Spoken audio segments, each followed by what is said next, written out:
কমছে মূলধনী যন্ত্রপাতি ও শিল্পের কাঁচামাল আমদানি। বাংলাদেশ ব্যাংকের তথ্য বলছে, গত অর্থবছর শেষে মূলধনী যন্ত্রের আমদানি কমেছে 24%, আর 16% কমেছে শিল্পের কাঁচামাল আমদানি। বিশেষজ্ঞরা বলছেন, ডলার ঘাটতি ও টাকার অবমূল্যায়নে এমন পরিস্থিতি তৈরি হয়েছে।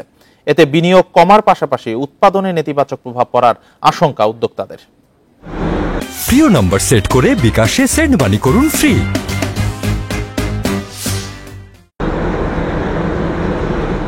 নানা চ্যালেঞ্জের কারণে দেশের অর্থনীতি বর্তমানে কঠিন সময় পার করছে।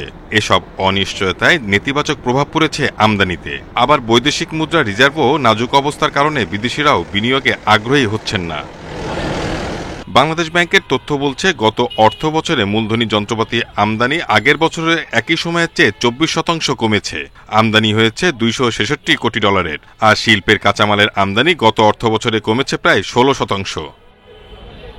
উদ্যোক্তারা বলছেন, ডলার সংকট ও এনবিআরের অসহযোগিতার প্রভাব পড়েছে আমদানিতে।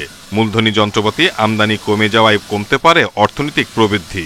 বেশি ঝুঁকিতে পড়বেন ক্ষুদ্র ও মাঝারি উদ্যোক্তারা। আমরা আসলে একটু শঙ্কিত, যারা মার্জিনাল অবস্থায় ছিলেন এসএমইদের মধ্যে, সিএমএসএমইর জন্য মার্জিনাল, শুধু স্মল না, মিডিয়াম এন্টারপ্রাইজের অনেকের পক্ষে আসলে হয়তোবা টিকে থাকাটা সম্ভব হবে না। তো সেই ক্ষেত্রে সমস্যাটা, বড় যে সমস্যাটা দেখা যাবে, সেই ক্ষেত্রে এনপিএল বেড়ে যাবে। পরিস্থিতির উন্নয়নে মুদ্রার বিনিময় হার সহ সময়োপযোগী নীতিগত সিদ্ধান্তের তাগিদ দিচ্ছেন বিশেষজ্ঞরা। ব্যবস্থা নিতে হবে রেমিটেন্স বৃদ্ধির ওপর। ইন্ডাস্ট্রিয়াল এক্সপ্যানশনের জন্য, ইন্ডাস্ট্রিয়াল আউটপুট গ্রোথে ওইটাকে মাথায় রেখে আমার যেই সেক্টরগুলায় ওভারঅল মার্কেট ডিমান্ড এখনো ভালো আছে, তার মানে গ্রোথ অপরচুনিটি এখনই আছে, সেই সেক্টরগুলোয় কিভাবে আমি ক্যাপিটাল মেশিনারি এলসি খোলাটাকে উৎসাহ দিতে পারি, সেটা আমার মনে হয় দেখতে হবে।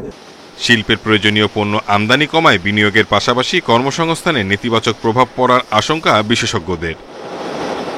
Shahid Ahmed, independent news, Dhaka.